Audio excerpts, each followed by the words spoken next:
প্রিয় ছাত্রছাত্রীরা, Bangla honours semester 4 CC 9 module 3তে অলংকার অত্যন্ত গুরুত্বপূর্ণ।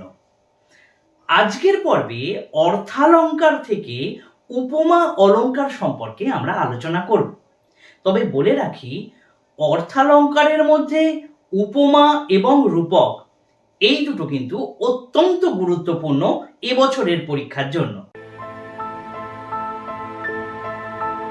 দেখো, তোমাদের প্রত্যেকের কাছে আশা করছি বই রয়েছে।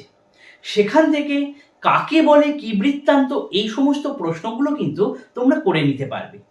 আমি আজকে যে আলোচনাটা করব সেটা কোনো কবিতার লাইন তুলে দিলে আমরা কিভাবে উপমা অলংকার নির্ণয় করব বা বুঝবো কি করে যে এটি উপমা অলংকার হবে। উপমা অলংকারের ক্ষেত্রে দুটি বিজাতীয় বস্তুর মধ্যে সাদৃশ্য দেখানো হয়। এখন তোমাদের মনে হচ্ছে এই বিজাতীয় বস্তুটা কি? এমন দুটি বস্তুকে বেছে নেওয়া হয় যে দুটি বস্তুর মধ্যে স্বাভাবিকভাবে কোনো মিল নেই। যদি আমি তোমার বুদ্ধিকে গোবরের সঙ্গে তুলনা করি, তাহলে গোবর আর তোমার বুদ্ধি দুটো কি সমান? তাহলে আমরা কিন্তু বলি যে গোবরের মতো তোমার বুদ্ধি। কিংবা তোমার মুখশ্রীকে আমি পদ্মের সঙ্গে বা গোলাপের সঙ্গে যদি তুলনা করি, তাহলে মুখ আর পদ্ম বা গোলাপ যাই বলো না কেন, দুটো কিন্তু আলাদা আলাদা বস্তু। এদের মধ্যে সাদৃশ্য দেখানো হয়, অর্থাৎ মিল দেখানো হয়। এই ধরনের উপমা অলংকারের নিদর্শন কিন্তু সেই চর্যাপদ থেকে শুরু করে সমগ্র মধ্যযুগের সাহিত্যে তো আছেই, এবং আধুনিক সাহিত্যেও কিন্তু উপমা অলংকারের অভাব নেই। তাহলে উপমা অলংকার বলতে আমরা কি বুঝবো? দুটি বিজাতীয় পদার্থের মধ্যে যদি সাদৃশ্য সূচনা করা হয় বা সাদৃশ্য দেখানো হয়, তখন তাকে আমরা উপমা অলংকার বলতে পারি। এই উপমা অলংকারের 4টি অঙ্গ আছে। 4টি অঙ্গ কি কি ঝটপট দেখে নাও এবং বিষয়টা বুঝে নাও কোনটাকে আমরা কোন অঙ্গ বলবো। এই 4টি অঙ্গ উপমেয়, উপমান, সাধারণ ধর্ম এবং সাদৃশ্যবাচক শব্দ। এই 4টি ভালো করে তোমরা খাতায় লিখে লিখে প্র্যাকটিস করো, তাহলে বুঝতে পারবে। এই 4টি অঙ্গ যদি বুঝতে না পারো, তাহলে কিন্তু উপমা অলংকার তুমি বুঝতে পারবে না। উপমেয় বলতে বুঝি যাকে তুলনা করা হয়, এবং উপমান হলো যার সাথে তুলনা করা হয়। এবারে দেখো, দুটি উদাহরণ নিচে লেখা রয়েছে। মেঘের মতো নীল জলরাশি, পালকের মতো হালকা জামা, দুটি বাক্য রয়েছে। তাহলে প্রথম বাক্যে মেঘের মতো নীল জলরাশি, এই বাক্যের মধ্যে মেঘের সঙ্গে জলরাশির তুলনা করা হচ্ছে। আর পালকের মতো হালকা জামা, এখানে পালকের সাথে জামার তুলনা করা হচ্ছে। বাক্যটাকে আরও ভালো করে যদি বুঝি, তাহলে মেঘের শব্দটি হচ্ছে উপমান এবং জলরাশি হচ্ছে উপমেয়। পালক এটি হচ্ছে উপমান এবং জামা হচ্ছে উপমেয়। তাহলে কাকে উপমান বলে, কাকে উপমেয় বলে, এটা আশা করি তোমরা বুঝতে পেরেছ। এরপর আসি সাধারণ ধর্ম।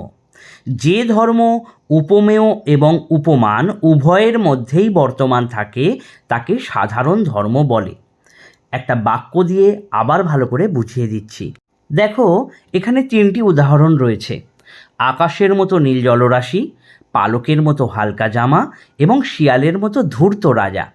তাহলে আকাশ নীল এবং জলরাশিও নীল। তাহলে নীল হচ্ছে এই উপমেয় এবং উপমানের মধ্যে সাধারণ ধর্ম।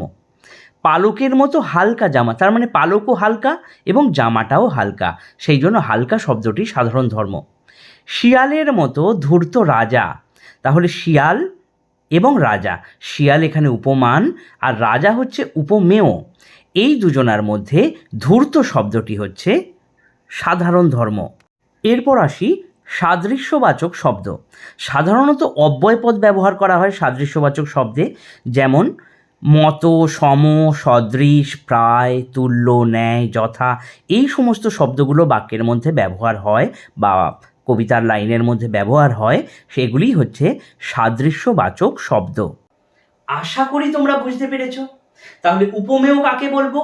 যাকে তুলনা করা হচ্ছে সেটা হচ্ছে উপমেয়, আর উপমান যার সাথে তুলনা করা হচ্ছে সেটা উপমান। সাধারণ ধর্ম বলতে, সাধারণ ধর্ম হলো এই উপমেয় এবং উপমানের মধ্যে যে গুণটা দুজনের মধ্যেই বর্তমান রয়েছে। যেমন আমি যদি বলি তুমি ফুলের মতো সুন্দর, তাহলে তোমার সঙ্গে ফুলের তুলনা করা হচ্ছে, তাহলে সুন্দর শব্দটা হচ্ছে সাধারণ ধর্ম। কেন না, ফুলটাও সুন্দর, তুমিও সুন্দর, তাই এই বাক্যটা ফুলের সঙ্গে তুলনা করা হচ্ছে। তাহলে বিষয়টা বোঝা গেল। এবং বাকি থাকছে সাদৃশ্যবাচক শব্দ। এই সাদৃশ্যবাচক শব্দের মধ্যে কিন্তু অব্যয় পদ ব্যবহার করে।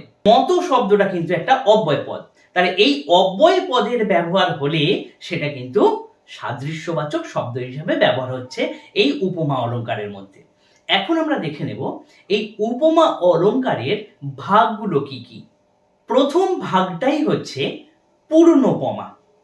পূর্ণোপমা অর্থাৎ পূর্ণ উপমা রয়েছে, অর্থাৎ উপমা অলংকারের চারটি অঙ্গই যদি বর্তমান থাকে। চারটি অঙ্গ কি কি সেটা কিন্তু আলোচনা করেছি। উপমেয়, উপমান, সাধারণ ধর্ম এবং সাদৃশ্যবাচক শব্দ, এই চারটি অঙ্গই যদি কোনো উদাহরণের মধ্যে আমরা দেখি সেটা উপমা অলংকারের মধ্যে থাকবে। এখানে আমি ভুল করে পূর্ণোপমা বলতে গিয়ে উপমা বলে ফেলেছি। চলো এখন দেখে নিই পূর্ণোপমা অলংকারের বিভিন্ন উদাহরণগুলো। দেখো, আষাঢ় মাসের মেঘের মতন মন্থরতায় ভরা, জীবনটাতে থাকতো নাকো একটু মাত্র তরা। এখানে তুমি বুঝতেই পারবে কোনটা উপমেয়, কোনটা উপমান, কোনটা সাদৃশ্যবাচক শব্দ এবং কোনটা সাধারণ ধর্ম। এই চারটি অঙ্গ পূর্ণোপমা অলংকারের মধ্যে রয়েছে বলে, অর্থাৎ এই অলংকারের মধ্যে রয়েছে বলে সেই জন্য এটা পূর্ণোপমা অলংকার হচ্ছে। এছাড়া অন্যান্য যে সমস্ত উদাহরণগুলো রয়েছে সেগুলো একটুখানি দেখে নাও। দেখো, এখানে কাজলের মতো কালো কুন্তল পড়েছে ঝুলে, এইটা আমি আর বলে দিলাম না। কাজলের মতো কালো কুন্তল পড়েছে ঝুলে, তাহলে কোনটা কোন অঙ্গ হবে একবার ভেবে দেখো। কাজল উপমান, কুন্তল উপমেয়, কালো হচ্ছে সাধারণ ধর্ম এবং মত হচ্ছে সাদৃশ্যবাচক শব্দ, সেহেতু এটি পূর্ণোপমা অলংকারের উদাহরণ। এরপর 2 নম্বর, সেটা হচ্ছে লুপ্তোপমা। লুপ্তোপমার ক্ষেত্রে এই যে চারটি অঙ্গ উপমেয়, উপমান, সাধারণ ধর্ম এবং সাদৃশ্যবাচক শব্দ, এই চারটি অঙ্গের মধ্যে একটি বা দুটি যদি লুপ্ত থাকে, যদি না থাকে, উল্লেখ না থাকে, তখন সেটা উপমা অলংকার অর্থাৎ লুপ্তোপমা অলংকার হয়। চলো একটা উদাহরণ দেখে নিই, তাহলে বিষয়টা ভালো করে বুঝতে পারবে। লুপ্তোপমা অলংকারে কবি বলছেন, পাখির নীড়ের মতো চোখ তুলে নাটোরের বনলতা সেন। ভালো করে দেখো, উপমান পাচ্ছি, উপমেয় পাচ্ছি, সাদৃশ্যবাচক শব্দও পাচ্ছি, কিন্তু সাধারণ ধর্ম এই লাইনটার মধ্যে কোথাও নেই। তাহলে সাধারণ ধর্ম অনুপস্থিতির জন্য এটি লুপ্তোপমা অলংকারের উদাহরণ। এখানে দেখো, আকাশ সোনার বর্ণ, সমুদ্র গলিত স্বর্ণ, এখানে কিন্তু উপমেয় এবং উপমান দুটোই রয়েছে, কিন্তু কোথাও সাধারণ ধর্ম নেই কিংবা কোথাও সাদৃশ্যবাচক শব্দ ব্যবহার করা হয়নি, তাই এটি লুপ্তোপমা অলংকারের উদাহরণ হবে। এরপর দেখে নিই মালোপমা, 3 নম্বর। উপমা অলংকারের 3 নম্বর ভাগ মালোপমা।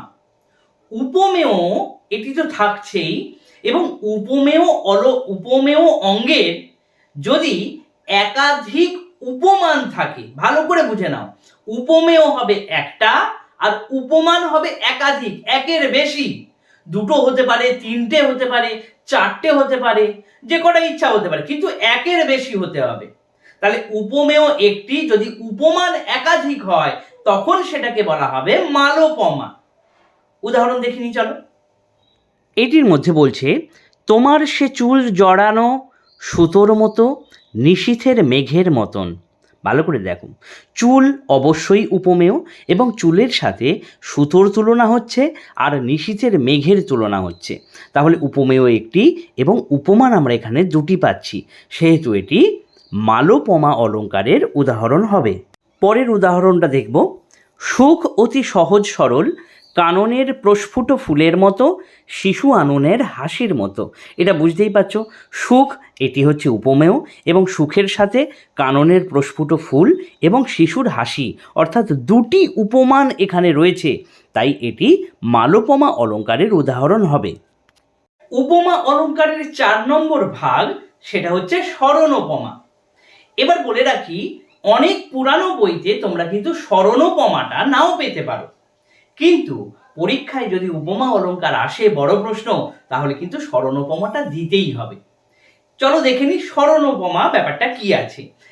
এক্ষেত্রে একটুখানি ছোট্ট কথা বলে রাখি, তোমরা কিন্তু যদি এটা কাকে বলে কি বৃত্তান্ত যেগুলো বানাচ্ছ নোটস বা যেগুলো তৈরি করছো, প্রত্যেকটাই কিন্তু অন্তত 3-4টে করে তোমরা উদাহরণ অবশ্যই দেবে।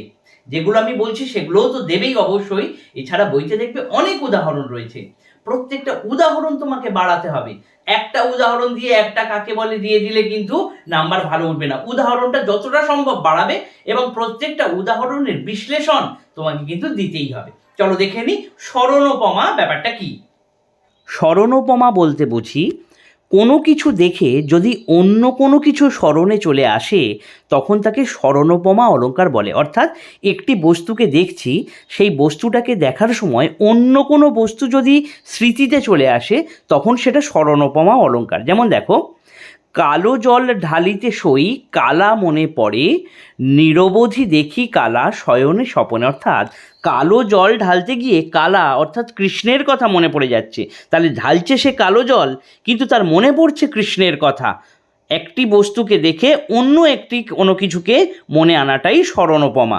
আরেকটি উদাহরণ দেব, একবার ভালো করে দেখে নাও। দেখো এখানে বলছে, হলুদ বাটিতে গৌরী বসিল যতনে, হলুদ বরণ গোড়া চাঁদে পড়ি গেল মনে।